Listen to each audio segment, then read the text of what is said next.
So I'm a little headstrong. My parents claim I came out of the womb that way, but I blame my job. Investigative reporters are taught, and they're encouraged to keep pushing and to keep digging until you get at the truth. You do that for years, and it starts to seep into your personal life. Suffice to say, or my friends can tell you any number of stories about how my inability to retreat can get kind of weird sometimes. Suffice to say, I'm not a peach to try to date, at least not until after the background check. But this particular story begins on a cold January night in 2012. I'm out with two of my longest friends, Suzanne, a lawyer in town, and my friend Reka. I think you know her. We're out at Chentro, and when dinner's over, I ask one of them if they wouldn't mind giving me a ride to the Greenwood Lounge so I can catch one of my favorite bands. Now, the Greenwood on a Friday night is sort of like that movie Groundhog's Day. It's always really loud and really dark, and the bathrooms are always a little third worldly. But it's fun, and there's dancing and friendly faces holding up the bar. The Greenwood is a register hangout going way back. It's actually where I spent my first Friday night in Des Moines 20-some years ago after we put the weekend papers to bed. And it'll probably be there on the last Friday that I work at the register as well. The Greenwood is also the place where I met my second husband, Paul. Paul's an old school gentleman who worked there for 25 years, 6 days a week, until we got married in 2010. My friends tease that Paul and I got together because he kept me well served. And while there is a grain of truth to that, we actually had a lot in common. Paul always wanted to be a police detective or a private investigator. I wasn't a private investigator, only for the local newspaper. Because of our jobs, we both heard a lot of really weird stories about things happening in town. And we both heard a lot of bullshit. In fact, Paul left the Greenwood in 2010 because after 25 years, he'd had enough bullshit. He used to tell me that his only recurring nightmare was that it was closing time and nobody would leave. But even after he quit, he still couldn't shake the crazy hours. And so we used to stay up in the middle of the night and watch old spaghetti westerns and this detective movie, Peter Gunn. Anybody seen it? So Peter Gunn is this private investigator in hired gun, and he works out of this lounge, Mother's. And he's got this girlfriend, the lounge singer, Edie, and she's got a silky voice, and she always seems to be waiting around for Peter, but Peter's dangerous work always gets in the way. I used to tease Paul that he really wanted to be Peter, and he actually kind of looked the part. But in real life, I was the one who was out poking around, and he was the one who was left waiting.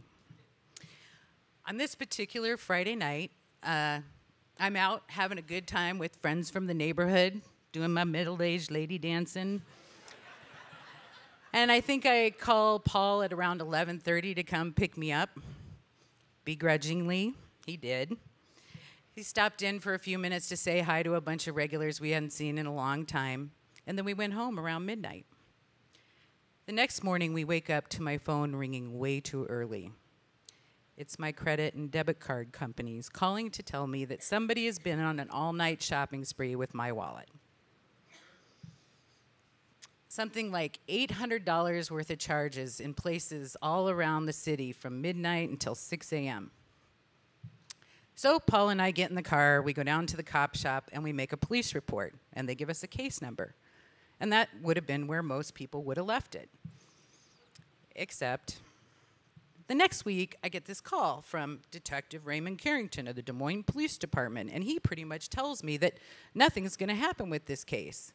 He says that he gets to work every Monday morning, and there's a new stack of identity theft cases on his desk, and he just doesn't have time to go out and look for surveillance video of every transaction made on my cards. So Paul and I sit down, and we make a list of every transaction, exactly when it happened and at what location all around the city, and we give it to Carrington, hoping to help him. And for a minute, we're really excited because he comes back, and he's got this image of this guy using one of my cards at a local Walgreens at exactly the same time as one of the transactions.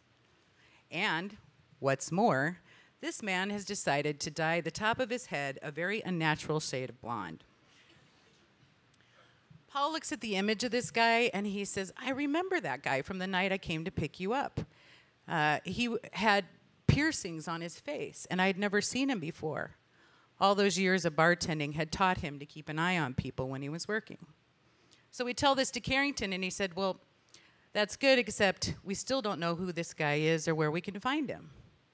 So me being me, I say, how about you give me a copy of the image and I'll try to look for this guy myself. Carrington doesn't really have a reason to deny me, and so he says, okay. And back at home, Peter Gunn and I are discussing the crime and how it happened. And we decide that if he's probably going to do it again, he's going to go back to the same place at roughly the same time. And so we return to the Greenwood on a Friday night after dinner, take a seat at the bar, have a look around, and we don't see him.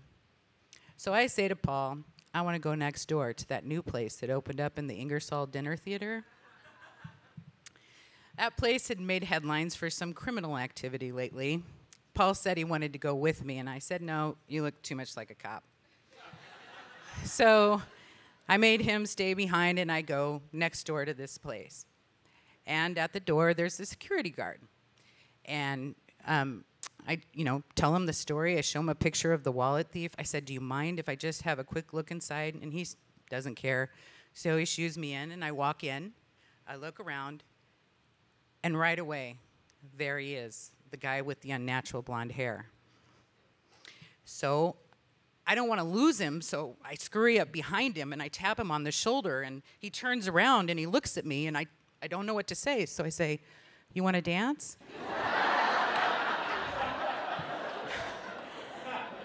He must have recognized me from my ID because he just bolted away without saying anything. So I don't want him to get away, so I go to the security guard and I say, will you please call the police? He's here, he's here. And we must have watched too many crime shows because I said, I want to make a citizen's arrest. So while the police are coming, I run next door and get Paul, and Paul comes back over, and the officers question this guy. And it turns out that he has an outstanding warrant for his arrest. And as they're taking him away in handcuffs, Paul and the wallet thief are exchanging some very colorful language. I remember thinking it wasn't very Peter Gunn-like, but I was glad he was there. And then that should have been the end of it, right? That really should have been the end of it, except I can't help myself. The next week at work, I look this guy's name up on our computer system, and I see that he has a criminal record as long as your arm. He's been arrested for forgery, for petty theft, even first-degree robbery. And he hasn't ever faced consequences for anything that he's done. I talked to Carrington, and he says, well, now you know what a predator looks like. But to me, that's not really good enough. So I find out who his probation officer is. I give him a call just to let him know that there's another charge pending against my wallet thief. A few months later, I'm called in to do a deposition. And somehow in all my years of reporting, I didn't really get that when they did that, I was going to be sitting across the table from this guy. So I walk in and I see him and I say, oh, hi, I've been dying to meet you. I tell the lawyers at the table, look, my husband's willing to testify that he saw the wallet thief that night at the Greenwood when he came to pick me up. Only he remembered him because he had these piercings on his face, and he thought that he was wearing a hat. Well, the wallet thief hears this, and he blurts out, I wasn't wearing a hat that night at the Greenwood. Thanks. Thanks for putting yourself at the scene. In the end, he gets a plea deal. 14 days in jail. I remember thinking that wasn't enough, but it really wasn't my choice. The prosecutor in the case said that he had some life-threatening illness and that if he spent more time in jail, he'd risk losing his Social Security. I wound up writing a column about the wallet thief and identity theft. And that really is where the story ends, especially because that August we found out that Paul had a very rare cancer and that it had already spread to 3 places in his brain.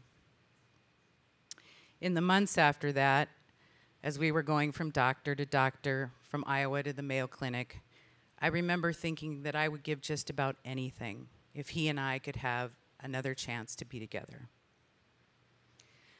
But 8 months after his diagnosis, we were up again, late at night, only this time at hospice, saying a really long goodbye.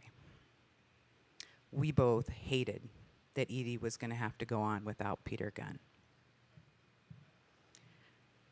6 months after Paul died, I'm out at a burlesque show.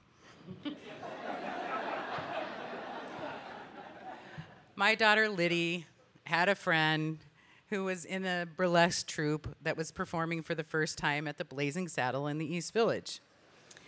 Neither of us had ever been to a burlesque show, so we decided to go. We walk in, the place is packed, and we're working our way up to the stage. I'm kind of maneuvering between a table and the bar, and I turn around, and there he is, the guy with the unnatural blonde hair. I look at him, he looks at me, we're both sort of stupefied. I move on, he comes up to me, and he says, I really want to talk to you. And he's really adamant, so I agree to talk to him in the men's restroom. It was the only place that was quiet. So inside the restroom, my daughter Liddy's standing there trying to look all tough because she knows this guy's a bad apple. And then he starts to talk. He says he wants to thank me for what I did.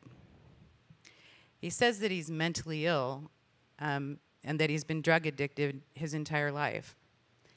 He says that he's never managed to stay clean for very long, and those 14 days in jail helped him get clean.